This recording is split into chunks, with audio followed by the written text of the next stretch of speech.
खौफ लगता है, नाम अबू आसिम आजमी है जो सिर्फ खुदा से डरता है।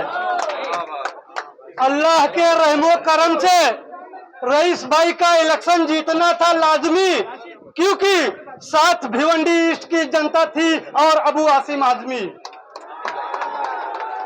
अगर जालिम को अपनी चालाकी पर, अपनी ताकत पर नाज है, तो हमें फक्त अपनी क़यादत अली जनाब अबू आसिम आजमी साहब पर नाज है। जब तक यही महाराष्ट्र में आमची मुंबई का नारा गूंजा, तब यही मर्द मुजाहिद खड़े होकर था ललकारा, दम है तो अबू आसिम को भैया कहकर दिखलाओ, और दम है तो अबू आसिम आजमी से टकरा कर दिखलाओ।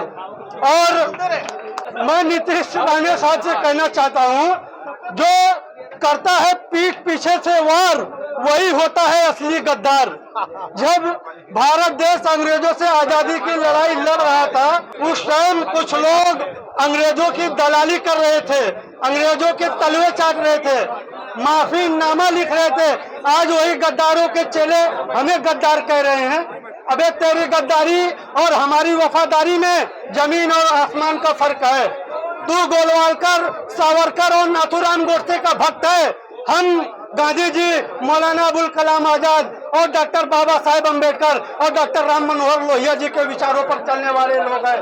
अरे डेढ़ फुटिया, तू जब भी बोलता है नफरत फैलाने का काम करता है, और हमारे नेता जनाब अबू आसिम आजमी साहब और एमएलए रईस शेख साहब जब भी बोलते हैं तो पूरे देश से आवाज आती है, जय समाजवाद, जय संविधान, जय हिंदुस्तान। मैं तमाम समाजवादी पार्टी साथियों का और जनाब अबू आसिम आजमी साहब और विधायक जनाब रईस शेख साहब का तहे दिल से शुक्रिया अदा करता हूं। मुझ पर जो भरोसा दिखाया है, भिवंडी पूर्व विधानसभा की जिम्मेदारी देकर मैं वादा करता हूं, बिना किसी से डरे, बिना किसी के दबाव, पार्टी और संगठन को मजबूत बनाने के लिए पूरी मेहनत और पूरी कोशिश करूंगा। मुझे खुशी इस बात की है, जनाब अबू आसिम आजमी साहब की लीडरशिप में एमएलए जनाब रईस शेख साहब और समाजवादी पार्टी के तमाम वरिष्ठ नेताओं के बीच में काम करने का मौका मिल रहा है। मुझे मालूम है वक्त कम है और काम बहुत ज्यादा है। सर पर महानगर पालिका का चुनाव, उसके बाद लोकसभा, फिर विधानसभा का चुनाव है। हम समाजवादी पार्टी की जो विचारधारा है, हमारे राष्ट्रीय अध्यक्ष श्री अखिलेश यादव जी की जो सोच है, हमारे प्रदेश अध्यक्ष जनाब अबू आसिम आजमी साहब का जो सपना है, एमएलए जनाब रईस शेख साहब का जो काम है, ये सब चीजों को लेकर हम भिवंडी की जनता के बीच में जाएंगे।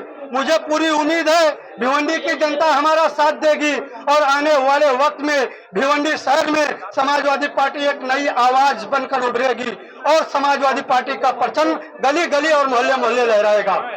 मैं इसी के बाद अपनी बात खत्म करता हूं और फिर से एक बार पूरे भिवंडी ईस्ट के हर इलाके से जो जहां से आया है सभी कार्यकर्ताओं का, सभी साथियों का मैं तहे दिल से शुक्रिया अदा करता हूं। जय हिंद, जय समाजवाद।